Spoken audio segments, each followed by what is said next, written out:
Le LOSC a réalisé l'exploit de battre Séville sur sa pelouse hier soir avec une victoire 2-1. Les dames de Jocelyn Courveney ont pris leurs 3 premiers points de cette phase de groupe de la Ligue des Champions. On va donc revenir sur cette rencontre et essayer de savoir comment le LOSC a réalisé cet exploit. Salut tout le monde, c'est Mathieu, j'espère que vous allez bien. On se retrouve aujourd'hui pour une toute nouvelle vidéo. On va revenir sur la rencontre d'hier entre Séville et le LOSC pour la 4e journée de phase de groupe de la Ligue des Champions. C'était du côté de Ramén Pizjuán Sánchez ou Séville, sur le papier peut-être le plus gros de cette phase de groupe, en tout cas de ce groupe, affronter le LOSC, peut-être le petit pousset, et c'est une victoire lilloise 2-1 avec donc un but de Ocampos la 15e minute de jeu pour ouvrir le score du côté des Sévillans et une égalisation sur penalty de Jonathan David à 43e et le deuxième but à 51e marqué par Jonathan Iconé.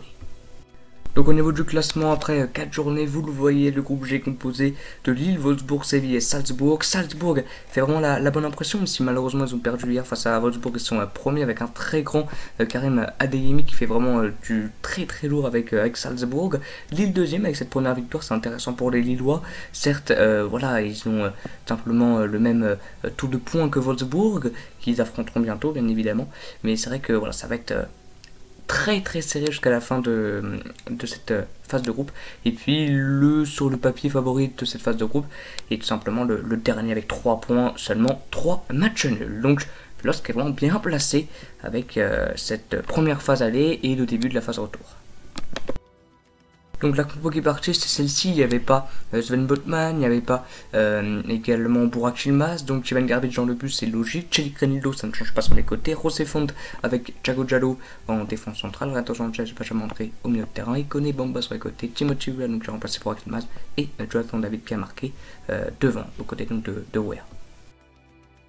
Mais alors comment le LOSC a réussi à battre le FC Séville, alors que c'est vrai que les 15 premières minutes avec le but de Lucas Ocampos c'était plutôt du côté de Séville. C'était un match assez fermé, on va dire, des 15-20 premières minutes. Après, Lille a réussi à prendre un petit peu le jeu à son compte. Il y a eu un penalty qui n'a pas été sifflé, on va revenir juste après. Un penalty ensuite qui a été sifflé, puis d'égalisation. Le LOSC attendait quelque chose. Après, c'est vrai que la première frappe du LOSC est arrivée à la 30e minute, donc ils ont eu du mal vraiment de mettre en danger Yacine Bounou.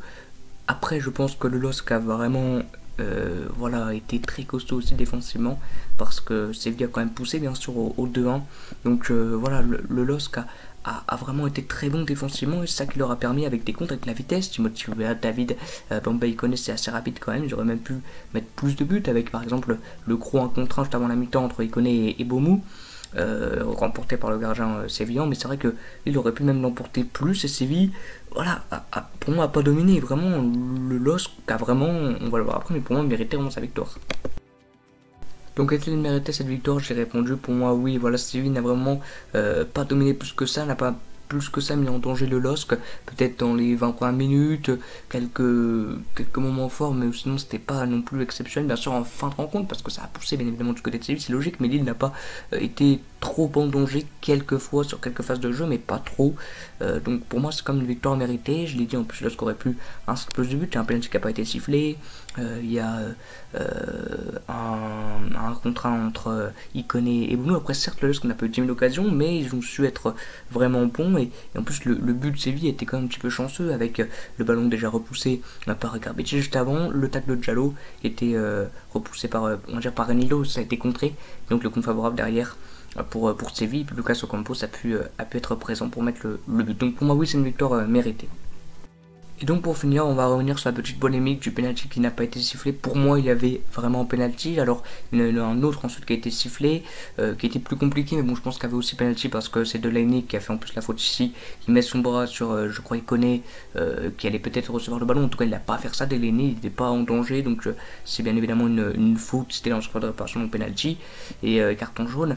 Mais c'est vrai que peut-être que l'arbitre s'est rattrapé après cette énorme erreur, parce qu'il y a 100 fois penalty. En plus, ok, il peut avoir bien évidemment une erreur d'arbitrage, même sur le sans ralenti, enfin à vitesse réelle dans l'action, ça se voit qu'à penalty. Après voilà, dans le feu de l'action, dans le match, j'aurais pu ne pas voir, mais la VAR aurait dû réussir à prendre la bonne décision et donner le penalty, ce qui n'a pas été le cas. Ça a été revu en plus, mais voilà, c'est vrai que faut le dire quand même, hein, les petites équipes sont malheureusement des fois un petit peu entre guillemets défavorisées par les décisions arbitrales. Après il y a un autre penalty derrière, donc voilà, on va pas non plus parler disons de ça, mais on le voit sur cette image, sur ces 4 images, on le voit la dernière, Delaney prend bien le pied droit de Jonathan David, il ne touche à aucun moment le ballon, donc il y a vraiment penalty. En plus je crois que c'était la feinte pour revenir sur son bon pied du côté de David, et bien sûr qu'il y a penalty, en tout cas pour moi. N'hésitez pas donc à me donner votre avis sur ce penalty, surtout sur la totalité de la rencontre du LOSC, et pour vous si c'est une victoire méritée ou non. On se retrouve très bientôt pour une nouvelle vidéo, à bientôt et ciao.